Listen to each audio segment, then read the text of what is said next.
Hello guys! Samahan nyo kaming mamasyal kasama ang buong pamilya ko dito sa amusement park malapit sa Kansiki Stadium, Tochigi. Nag-stop over lang kami dito sa grid kasi pupunta kami ng Shobara Onsen. Libre lang ang entrance dito. Mga rides lang kayo magbabayad. At sinubukan din namin sumakay ng floating car na sobrang lapit lang ng finish line na parang hindi ka lang sumakay. Parang nag-ride ka lang ng bisikleta. Kasi sobrang lapit lang talaga. Pagkatapos noon, umupo ako saglit kasi yung mga anak ko sumakay ng roller coaster na talagang hindi ko talaga kayang sumakay ng roller coaster. Iwan ko ba sa mga anak ko bakit hindi sila matatakutin. Pero malapit lang din naman yung ikutan nila. May mga maliliit na nga yung mga bata na pwede rin sumakay dyan. Siguro mga 8 to pataas ang pwede sumakay dyan sa roller coaster. Kasi sobrang baba lang talaga niya. Kasi pang kids lang yata ito na amusement park. At mayroon din silang maliliit na racing car. At hindi rin ako nakatiis. Nag-try din ako. Kaya sulit talaga ang pagpunta namin dito sa amusement park. Muntik pa nga ako hindi makasali dyan sa karera na yan kasi ang alam namin, hindi ako pwede. Akala na bawal ako. Pero mali pala yung ticket na binili namin. So dapat pala coins, hindi yung ticket na binili namin sa cashier. Pero okay naman, smooth naman. Ayan, nakasakay kami. Nakita-kita na kami sa racing lines. Pero nasa huli pa rin ako kasi sobrang bagal ng sinakyan ko.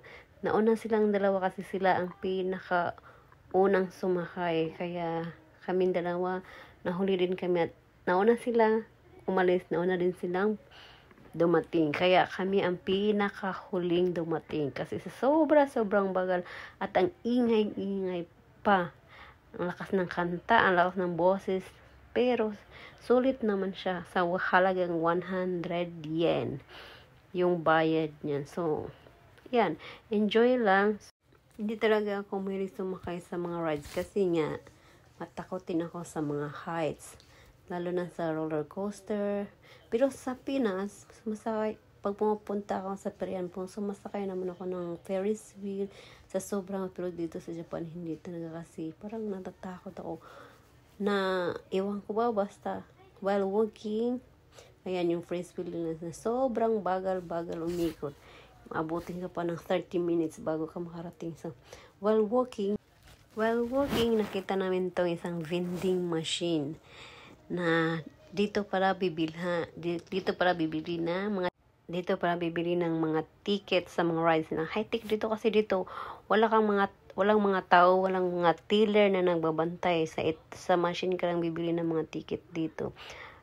Kasi less employee at saka take note ha, ang mabait ng mga staff dito, purong matatanda, wala kang makikitang bata. So, ayan na, sumakay na kami dito, sinabihan na kami ni Lolo na humawak na kami mabuti kasi may ikot na yung kabayo. Akala ko nga takbo ang kabayo, hindi pala, iikot lang pala siya. Pero at least, saya na rin siya.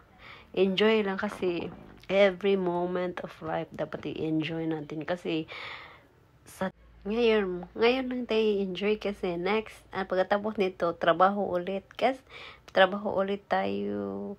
Ay nako, kakapagod, parang ang sarap na lang magdiop, ang sarap mamasyal kasi nga ang dami ko naman kasi inuo ko, nonsta naman siya. Basta muna na siya, nagtuyok na siya ang merry-go-round, ang mga kabayo, nagdenduyan na siya.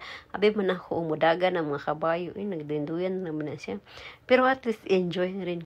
First time na ako ning sakayan ng merry-go-round kay abi man ginako uga ng kuyo na siya pero di ay ang kabayo rin ang mututoy abi na ko gani umudagan na ang kabayo kay sa babaw matagukod ana pero dili day mo sakay ra ka siya mututoy kay first time ignorante lagi kay ta ako na Bisaya naman ko dako kay kog ngisian na murat ako bata intaw na nga nakasakay og kanang dunduaan ba pero at least enjoy lipay.